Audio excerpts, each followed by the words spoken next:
अस्सलाम वालेकुम वीवर। ये देखो सही असा जो ना उस स्लेब पा के तले ना तेगा ला दिते, तेगा ला के तलू तैयारी कर दी है बजरी शजरी पा के। किचन की माशाअल्लाह तैयारी थी गई है। बाकी जोड़ा है इनका जो थोड़ा मोटा कम रह गए वो हम बाद सी हफ्ते वाले जाड़े। बाकी तक इनका कम लिखे ने सारा। शेयर करो साढ़े चैनल नादिर अब्बास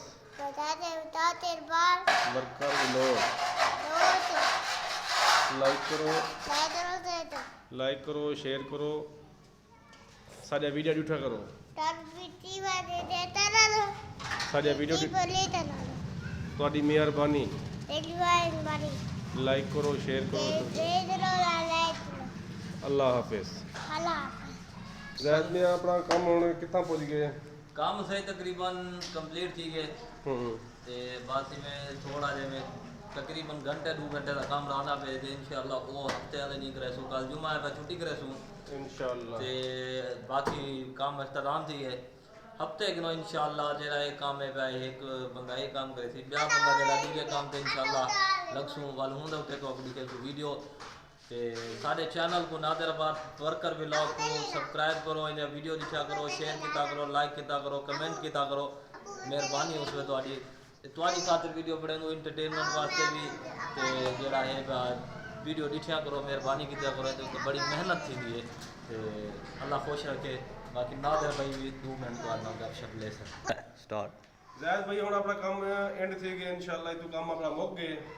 बाकी जो ना हम आप नवे काम के हम वीडियो बड़े नवी जगह दवाएंगे तो बाकी जो ना इंशाअल्लाह हम अपने तो काम सिर्फ रह गए 2-3 घंटे का वो 2-3 घंटे का करके अपना काम ही तो खत्म थी गए। बाकी नवी वीडियो नवे काम दे हम उतना वन के बड़े सूँ इकबाल से हम काम मुका के मूँह इवें की खड़े जिमें भाई ने काम मुकाया कोनी। इकबाल से हम कुछ दसे से बदलते हैं अपन घर। जी इकबाल भाई क्या फरमाइश हो?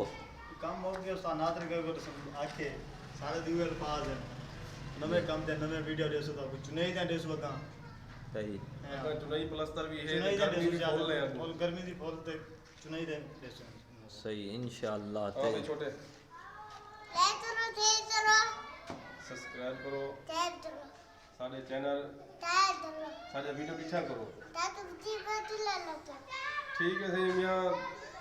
साढ़े channel Nadir Abbas worker vlog को सब्सक्राइब करो लाइक करो शेयर करो इंशाअल्लाह वाल नवी वीडियो नाल आसू नवी वीडियो व्लॉग तक आने वास्ते साकू इजाज़त दो। बाकी अल्लाह रब सोने दी अमान।